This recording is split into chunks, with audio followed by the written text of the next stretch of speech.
ایمان، اور چوتھی چیز نبیوں کی تائید، ان کی بات، ان کی ہاں ملانا، ان کی تائید کرنا، مدد کرنا ہر موقع پر. اور اسی طرح وَأَقْرَضْتُمُ اللَّهَ قَرْضًا حَسَنًا، اپنی کمائی جو جائز اور حلال کمائی حلال طریقے سے لے کر کے آئے، اس کمائی میں اللہ کو راضی کرنے کی نیت سے اللہ کی راہ میں اس کو خرچ کرنا.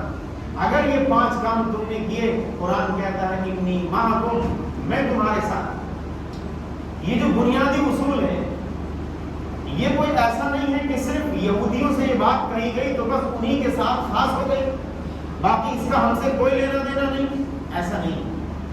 ایک اصول قرآن نے بیان کیا کہ ہمارا یہ معاہدہ ان سے بھی تھا اور آنے والی تمام نسلوں سے ہمارا یہ وعدہ ہے کہ اگر یہ 5 کام کیے گئے، اگر یہ 5 کام کیے گئے تو ہم ان کے ساتھ ہیں جو لوگ یہ 5 کام کریں گے، اور جنہوں نے یہ 5 کام نہیں کیا، اپنے معاہدے کو توڑا. فَبِمَا نَقْضِهِمْ مِيثَاقَهُمْ لَعَنَّاهُمْ وَجَعَلْنَا قُلُوبَهُمْ قَاسِيَةً، کہ اگر جس طریقے سے یہودیوں نے اپنے اس معاہدے کو توڑنے کے نتیجے میں ان کی صورتحال یہ ہوئی کہ ہم نے لعناہم، کہ ہم نے ان پر لعنت کی، اپنی رحمت سے ان کو دور کر دیا. وجعلنا قلوبہم قاسیہ، اور ان کے دلوں کو آپس میں ہم نے ایسا سخت کر دیا کہ ایک دوسرے کی شکل دیکھنا پسند نہیں.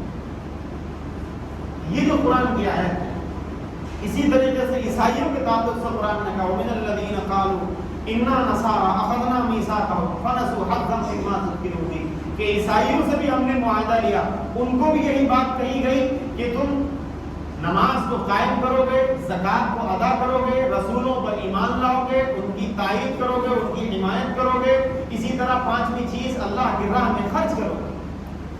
یہی چیزیں ان کو بھی کہی گئی، لیکن عیسائیوں نے بھی وہی کیا جو یہودیوں نے کیا، کہ جب وہ اپنے اس کیے ہوئے معاہدے کو اللہ کی طرف سے جو ان سے باتیں کہی گئی، جن کی بنیاد پر اللہ نے یہ کہا کہ ہم تمہارا ساتھ دیں گے، اور تمہارا ساتھ ایسا نہیں بلکہ تمہارے دلوں کو آپس میں ملا دیں گے، اتحاد پیدا کر دیں گے اگر یہ 5 چیزوں پر عمل ہوا. لیکن وَنَسُوا حَظًّا مِّمَّا ذُكِّرُوا بِهِ، ان لوگوں نے بھی اس چیز کو بھلا دیا جو نصیحت ان کو کی گئی. اس کے نتیجے میں اللہ نے کیا کیا؟ فَأَغْرَيْنَا بَيْنَهُمُ الْعَدَاوَةَ وَالْبَغْضَاءَ إِلَىٰ يَوْمِ الْقِيَامَةِ، کہ ہم نے ان کے درمیان، ان کے دلوں میں قیامت تک کے لیے آپس میں ایسی پھوٹ اور دشمنی ڈال دی کہ ایک فرقہ دوسرے کو گوارا ہی نہیں کرتا. یہ جو چیز ہے جس سے عیسائیوں کا اتحاد ٹوٹا، یہودیوں کا اتحاد ٹوٹا، جس کے نتیجے میں آج یہودی اور عیسائی بظاہر تو بحیثیت قوم ایک لگتے ہیں، لیکن ان کے جو مختلف فرقے الگ الگ، عیسائیوں کے 4 اور یہودیوں کے بے شمار جو فرقے ہیں، ایک فرقہ دوسرے کو دیکھنا اور پسند کرنا گوارا نہیں کرتا. بظاہر جیسے ہم تمام مسلمان، ویسے ہی وہ تمام فہرست کے لحاظ سے یہودی یا عیسائی، لیکن اندر اندر ایسے اختلافات ہیں اور ایسی دشمنیاں ہیں جو قیامت تک رہیں گی، کیونکہ انہوں نے اللہ سے کیے ہوئے معاہدے کو توڑا. وہ معاہدہ اللہ کے رسول صلی اللہ علیہ وسلم کے ذریعے پہنچا ہے ہم تک، کہ مطالبہ ہے ہم سے نماز کا، ہم سے مطالبہ ہے زکوٰۃ کا، ہم سے مطالبہ ہے اللہ تبارک و تعالیٰ کا کہ میرے نبیوں پر ایمان لاؤ. اسی لیے اسلام کی بنیادی عقیدوں میں سے یہ ہے کہ ایمان بالرسل، یہ بنیادی عقیدہ ہے اسلام کا. اور اسی طریقے سے اللہ تبارک و تعالیٰ کی طرف سے رسول اللہ کے ذریعے پہنچا ہم تک یہ کہ ہم تمام رسولوں کی جو ہمارے زمانے میں پایا جائے ہم اس کی مدد کریں گے. یقیناً رسول اللہ صلی اللہ علیہ وسلم کے بعد کوئی نبی قیامت تک نہیں آئے گا، تو آپ کی تائید، آپ کی شریعت، آپ کے دین کی تائید اور اس کی حمایت اور اس کی حمایت اور اس کے تحفظ، پروٹیکشن میں اپنی جان کی بازی ہم لگا دیں گے. یہ ہم سے مطالبہ ہے. اللہ تبارک و تعالیٰ نے جو کمانے کے ذرائع ہمیں دیے ہیں، ہم حلال اور جائز طریقوں سے کما کر اور اکٹھا کر کے اللہ کو راضی کرنے کے لیے اور اللہ کو راضی کرنے کے مقصد سے ہم جائز جگہوں پر اپنے اس کمائی کو ہم خرچ کریں گے. یہ مطالبہ جو یہودیوں سے، جو عیسائیوں سے، جس کی بنیاد پر اللہ نے ان کا ساتھ دینے کا وعدہ کیا، بالکل یہی مطالبہ اسلام میں ہم سے اور آپ سے کیا گیا ہے.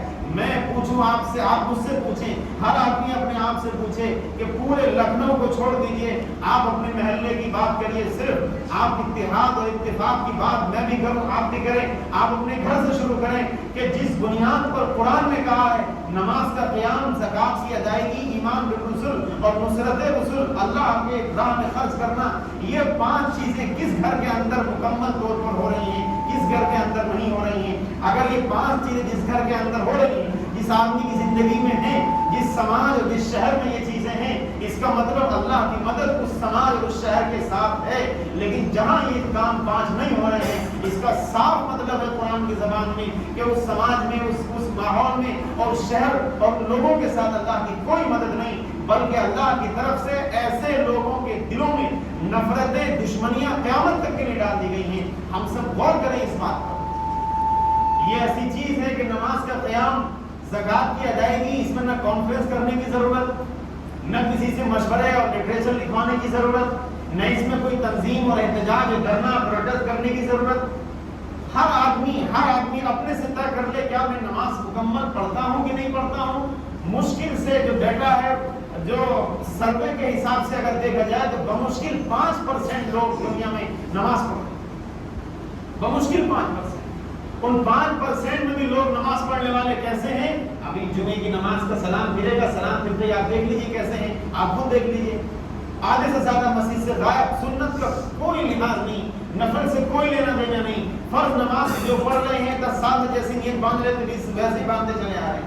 جیسے پیر بچپن میں تھے ٹیڑھے ویسے ہی اب بھی ایسے رکھتے چلے آ رہے ہیں. نیت جیسی باندھتے چلے آ رہے ویسے آپ بھی بن رہی ہیں.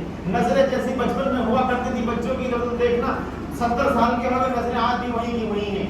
دماغ میں جو خیال بچپن میں نماز میں آتے تھے 70 سال کے ہو گئے آج بھی وہی خیال آ رہے ہیں. ایسا سماج، ایسا ماحول، جس ماحول میں نماز جیسی اہم عبادت. اب تو صورتحال یہ ہے کسی سے اگر کہنے لگو کہ نماز کے تعلق ہے نا مولانا آپ پرانے زمانے میں بات کرتے ایک ہی چیز لیے پڑھیں، آپ کو کچھ اور کام ہی نہیں ہے اس کے علاوہ. ہاں نہیں ہے کام اس کے علاوہ، کیونکہ ہم چاہتے ہیں سماج ایک ہو جائے. ہم چاہتے ہیں جو ایک دوسرے سے دشمنی اور جو نفرتیں آپس میں پیدا ہیں وہ دور ہو جائیں. اس لیے ہمارے پاس نہیں ہے کوئی اور کام سوائے اس کے کہ ہم لوگوں سے نماز کو کہیں، ان کو سمجھائیں، زکوٰۃ کے لیے بیدار کریں، پیغمبر اسلام اور جتنے رسول آئے ان پر ایمان کے تعلق سے بیدار کریں، دین کی حفاظت اور اس کی مدد کے لیے ہم لوگوں کو بیدار کریں، اور لوگوں کی کمائی کا ایک حصہ لوگوں کا ذہن بنائیں کہ وہ دینی کاموں، اچھے کاموں میں اپنی کمائی کو خرچ کریں. کیونکہ یہ وہ بنیادی چیزیں ہیں جس کی بنیاد پر آپس میں اتحاد ہوگا، آپس میں اتفاق ہوگا، آپس میں محبتیں پیدا ہوں گی، دشمنیاں دور ہوں گی اور نفرتوں کے بیج ختم ہو جائیں گی، ان کی جڑیں اکھڑ جائیں گی. لیکن جب تک یہ 5 کام نہیں ہوں گے تب تک آپ بھول جائیے، تب تک وہ لوگ بھول جائیں جو سماجی طور پر، تنظیمی طور پر اور کانفرنس کر کے مختلف طریقوں سے اتحاد اور اتفاق کے گیت گا رہے ہیں. جو بنیاد ہے اصل قرآن کی نظر میں، جب تک ان اصولوں کو نہیں اپنایا جائے گا، امت کو، سماج کو، ماحول کو جب تک اس جیسا نہیں بنایا جائے گا تب تک یہ دشمنیاں اور یہ نفرتیں ختم نہیں ہو سکتی. آپ جتنے تعویذ کروا لیجئے، آپ جتنے چاہیں دم کروا لیجئے، آپ جتنے چاہیں مسئلے پوچھ لیجئے اور جتنے پورے قرآن کو کھول کے آپ پی جائیے، کچھ نہیں ہو سکتا جب تک کہ آپ ان اصولوں کو، جب تک میں اور آپ خود ان اصولوں کو جب تک نہ اپنا لیں. اور یہ اصول ایسے ہیں اس میں کوئی پیسہ کسی کا خرچ نہیں ہوگا. کہ اذان ہوئی، اذان کے بعد کا مطلب یہ ہے کہ آپ 10-15 منٹ کے لیے مسجد آ جائیے، نماز پڑھ لیجئے، کوئی کرایہ نہیں لگتا، کوئی آپ کو سرٹیفکیٹ دکھانے کی ضرورت نہیں. تمام لوگ آ رہے ہیں، آپ بھی آئیے، نماز پڑھیے، اللہ سے مانگیے، پھر چلے جائیے. جو صاحب حیثیت لوگ ہیں، ظاہر ہے حکومت کو بھی وہ 18% مختلف طریقوں سے وہ GST اور ٹیکس اور تمام چیزوں کو بھر رہے ہیں، اور ٹیکس کتنا دیتے ہیں یہ تو بزنس مین لوگ جانتے ہیں. قرآن کہتا ہے، حدیث کہتی ہے صرف حیثیت دار لوگوں پر صرف 2.5%، کوئی مشکل نہیں ہے. اتنے تو لوگ اپنے، اس سے زیادہ کے تو سال میں اگر دیکھا جائے تو اپنے بچوں کو موبائل دلاتے ہیں، موبائل کے ریچارج پورے سال بھر کے اگر دیکھا جائے تو اس سے زیادہ ہونے. اسی طرح حج کا مسئلہ ہے، صاحب حیثیت لوگوں پر کڑی شرائط وہ پائی جائیں، اگر تو آپ کے اوپر حج ہے ورنہ نہیں ہے. یہ ساری چیزیں ہیں، ان پر ہم سب کو سوچنا ہے. میں بھی اپنے اندر سوچوں، چھانک کر دیکھوں، آپ بھی اپنے اندر سوچیں، چھانک کر دیکھیں. بس یہ کہنا کہ اتحاد نہیں ہے، مسلمان لڑ رہے ہیں اور ایک ہوتے تو ایسا ہوتا تو ویسا ہوتا، تو ایک کرے گا کون؟ تو جبرائیل علیہ السلام تو اوپر سے آئیں گے نہیں ایک کرنے کے لیے، کوئی اللہ تبارک و تعالیٰ تو نیچے آئے گا نہیں آپ سے کہنے کے لیے یہ کریے یہ کریے یہ کریے. اس نے ایک اصول دے دیا، آپ کو مجھے سمجھا دیا کہ یہ کرنا ہے. وقتاً فوقتاً علماء کرام رہنمائی کرتے رہتے ہیں، انہی کی رہنمائی کے نتیجے میں ہم سب کو اس پر چل کر کے ایک ہونا ہے، خود بخود ایک ہو جائیں گے. جسے قرآن نے کہا ان الذین آمنوا وعملوا